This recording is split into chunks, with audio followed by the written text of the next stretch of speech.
আসসালামু আলাইকুম সম্মানিত ভিউয়ার্স, দেশে এবং দেশের বাইরে থেকে যেখান থেকে দেখছেন কুয়েতের সর্বশেষ আপডেট নিউজে আপনাদেরকে স্বাগতম। খুবই গুরুত্বপূর্ণ কিছু আপডেট নিউজ নিয়ে আমি আপনাদের মাঝে হাজির হলাম। আজকের আপডেট নিউজ আপনাদের 100% দেখা অত্যন্ত জরুরি, কারণ কিছু নতুন নিউজ আছে আপনাদের জন্য একদম চমকপ্রদ। আজকের ভিডিওতে যথারীতি 4টি পয়েন্টে আমি আপনাদের মাঝে কথা বলবো। 1 নম্বর পয়েন্ট হলো অভিযান সম্পর্কে বলবো। অভিযান সম্পর্কে দারুণ কিছু নিউজ আছে আপনাদের জন্য, জানা অত্যন্ত জরুরি এবং জানতেই হবে বিষয়গুলো অভিযান সম্পর্কে। আর 2 নম্বর পয়েন্টে বলবো বর্তমান ভিসা আপডেট নিয়ে, ভিসার কোন কোম্পানি ভিসা বের হলো, নতুন কিছু কোম্পানি ভিসা বের হয়েছে, এই বিষয়গুলো নিয়ে বলবো। আর 3 নম্বরে বলবো হচ্ছে বর্তমান ভিজিট ভিসা নিয়ে কিছু নিয়মকানুন এবং অ্যাপ্লাই করেছেন কতজন এবং এই বিষয়ে বিস্তারিত বলবো। এরপরে বলবো বর্তমান টাকার রেটটা। চলুন কথা না বাড়িয়ে ভিডিওটির মূল পর্বে কথা বলা যাক। এবং আপনারা যারা নতুন এসেছেন চ্যানেলে, অবশ্যই চ্যানেলটি সাবস্ক্রাইব করতে ভুলবেন না এবং লাইক, কমেন্ট এবং বন্ধুদের মাঝে শেয়ার করতে আপনারা ভুলবেন না। প্রথমে 1 নম্বর পয়েন্ট নিয়ে কথা বলা যাক, অভিযান। বর্তমান কুয়েতের অভিযান কিন্তু একদম খুবই কঠিনভাবে চলতেছে। যারা কুয়েতে অবস্থান করতেছেন তারা অবশ্যই প্রতিনিয়ত জানতে পারতেছেন যে রোডঘাটে যারা চলাফেরা করেন, বিশেষ করে গাড়িতে যারা চলাফেরা করেন, দেখতে পারবেন যে অভিযান চলতেছে। কিছু জায়গায় দেখবেন পুলিশ গাড়ি ঠেকিয়ে তাদের ড্রাইভিং কার্ড মানে ড্রাইভিং লাইসেন্স চেক করতেছে বা আকামা চেক করতেছে, নানান রকম চেকিং চলতেছে। পাবলিক বাসগুলোতে যাত্রীদের সিভিল আইডি কার্ড চেক করা হচ্ছে। তো একদম কথা হচ্ছে যে কুয়েতের A to Z চেকিংয়ের ভিতর দিয়ে চলতেছে। সো আপনারা যারা কুয়েতে অবস্থান করতেছেন তারা অবশ্যই জানেন। আর নতুন যারা কুয়েতে মানে আসবেন তাদেরও এই বিষয়গুলো কিন্তু জানা অত্যন্ত জরুরি। তাই আমি প্রতিনিয়ত আপনাদের মাঝে কিন্তু অভিযান বিষয়গুলো নিয়ে আপডেট দিয়ে থাকি।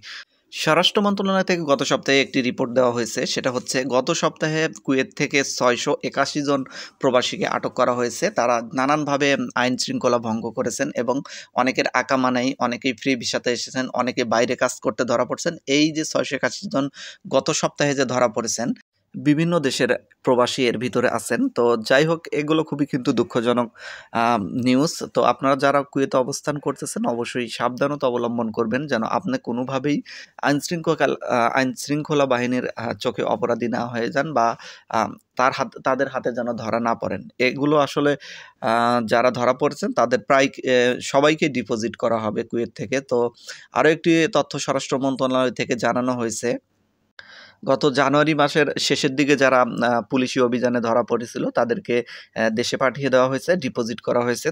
তাদের সংখ্যাটা উল্লেখ করা হয়েছে স্বরাষ্ট্র মন্ত্রণালয় থেকে 841 জন।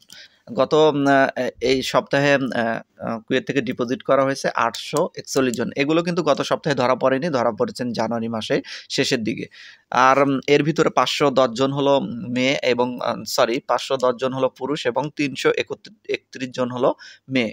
তো বিভিন্ন দেশের নাগরিক রয়েছে এর ভিতরে, বাংলাদেশ আছে, নেপাল আছে, ইন্ডিয়ান আছে, তারপরে এদিকে ফিলিপাইনি আছে, আরও দেশ আছে, আরও অনেক দেশের নাগরিকই রয়েছে যারা কুয়েতে মানে আইনশৃঙ্খলাকারী বাহিনীর হাতে ধরা পড়েছেন এবং পরবর্তী টাইমে তাদেরকে দেশ থেকে বিতাড়িত করা হয়েছে, ডিপোজিট করা হয়েছে। সো আশা করি বুঝতে পেরেছেন এবং আমি অভিযান সম্পর্কে আপনাদের মাঝে আপডেট দিয়ে দিলাম এবং কিছু সতর্কতা বানিয়ে আপনাদের জন্য। সেটা হলো বাইরে যারা কাজ করেন তারা অবশ্যই সতর্ক থাকবেন, কারণ অভিযানের সময় কখনো যদি আপনাকে আকামা চেক করে, যদি দেখে যে আপনি এখানের আকামা অন্য কোম্পানি বা অন্য জায়গায় আপনি কাজ করেন, অন্য মালিকের আন্ডারে এখানে এসে কাজ করতে চান, সেক্ষেত্রে কিন্তু আপনি ধরা পড়ে যাবেন বা গ্রেপ্তার হতে পারেন। এরপরে আরেকটি গুরুত্বপূর্ণ নিউজ আমি আপনাদের মাঝেই বলে থাকি, কারণ খুবই গুরুত্বপূর্ণ। সেটা হলো নতুন যারা কুয়েতে প্রবেশ করতেছেন তারা অবশ্যই বাইরে অযথা ঘোরাঘুরি করবেন না সিভিল আইডি না হওয়া পর্যন্ত, কারণ আপনার ভিসার মেয়াদ কিন্তু শেষ হয়ে যায় বাংলাদেশ থেকে আসার সাথেই। মানে দেখা যায় আপনি 3 মাস মেয়াদ থাকে ভিসার, আপনি 2 মাস, 2.5 মাস বা 3 মাস প্রায় বাংলাদেশে শেষ করে আসেন। এখানে আসলে কিন্তু আপনার ভিসার আর মেয়াদ থাকে না। তো এই ক্ষেত্রে কিন্তু পুলিশ অনেক সময় আপনাকে জেরা করবে। আপনি যদি সঠিক উত্তর না দিতে পারেন সেক্ষেত্রে কিন্তু আপনি একটা ঝামেলার ভিতরে পড়ে যাবেন।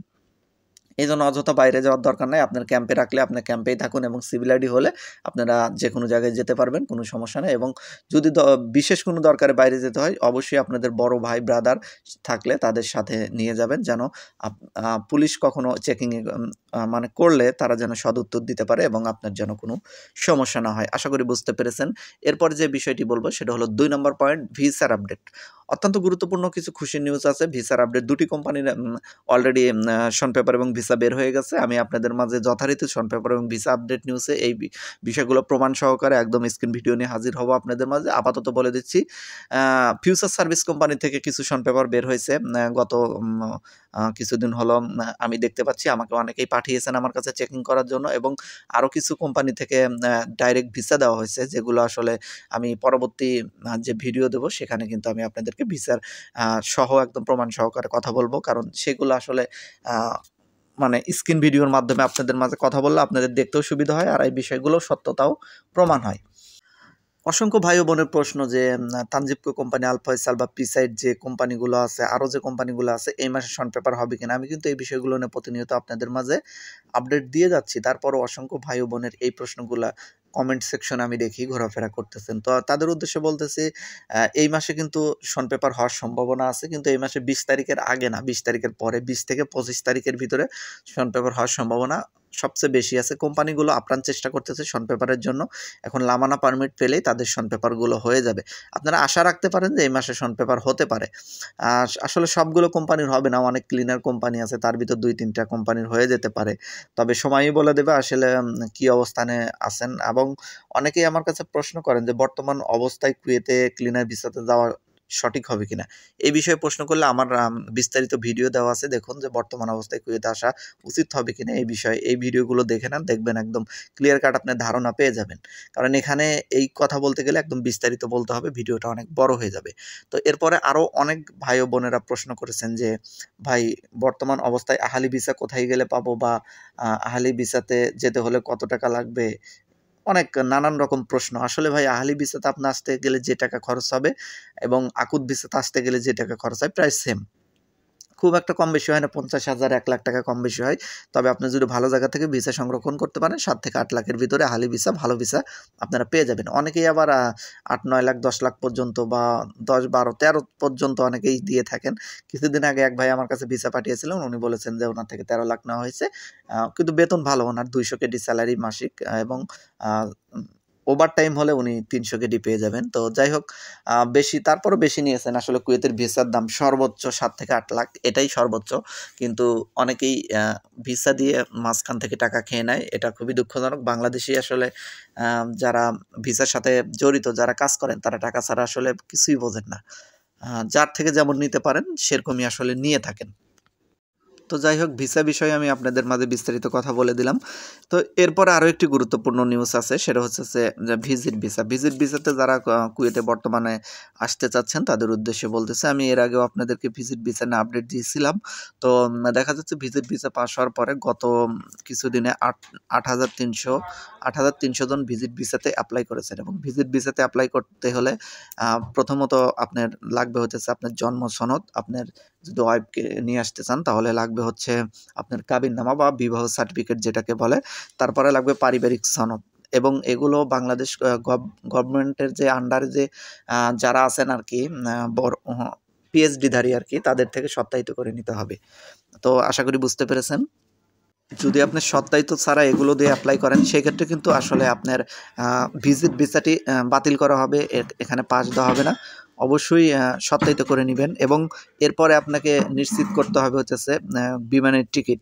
বিমানের রাউন্ড টিকিট নিশ্চিত করতে হবে। আসলে রাউন্ড টিকিট বলতে কি বোঝায়? রাউন্ড টিকিট হচ্ছে মানে আসবেন যাবেন 2টা টিকিট একসাথে, এটাকে রাউন্ড টিকিট বলে।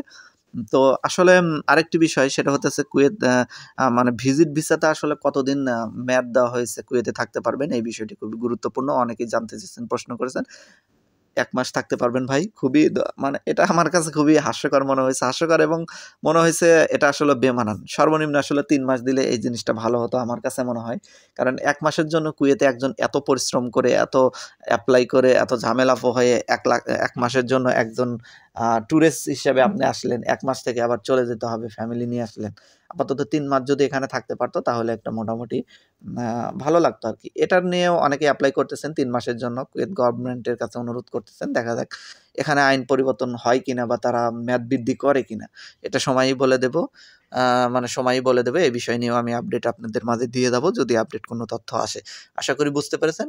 এখন সর্বশেষ 4 নম্বর পয়েন্টে কথা বলি, বর্তমান টাকা রেট। বর্তমান টাকা রেট কুয়েতে 1 দিনের সমান 399 টাকা পেয়ে যাবেন। এক্সচেঞ্জ ভেদে চেঞ্জ হতে পারে। 400 কোথায় পেতে পারেন যদি সন্ধ্যার পরে যান। 98, 400 বা 97, 300 এরকম পেয়ে যেতে পারেন। তবে বর্তমান এখন যদি আপনি টাকা ছাড়তে চান আজকে, তাহলে পাবেন হলো ৩৯৯ টাকা সামথিং কিছু পাবেন। তো ৪০০ টাকা হয়ে যেতে পারে রাতের দিকে। যারা টাকা পাঠাবেন রাত্রের দিকে পাঠাবেন, ইনশাল্লাহ ৪০০ টাকা পেয়ে যাবেন। সো আজকের মতো এখানেই বিদায় নিচ্ছি। আরও যদি আপনাদের কিছু জানার থাকে আপডেট কুয়েত সম্পর্কে, এবং আসলে অনেক কিছু মিস হয়ে যায় কথা বলতে গেলে, অনেক কথা বলি তারপর অনেক পয়েন্টই মিস হয়ে যায়। তো যাই হোক, আপনারা কমেন্ট করবেন। আশা করি আপনাদের মনের মতো যদি কোনো প্রশ্ন থাকে আমি আপনাদের কমেন্টের উত্তর দিয়ে দেবো। সো সবাই ভালো থাকবেন। এখানেই বিদায় নিচ্ছি। আল্লাহ হাফেজ।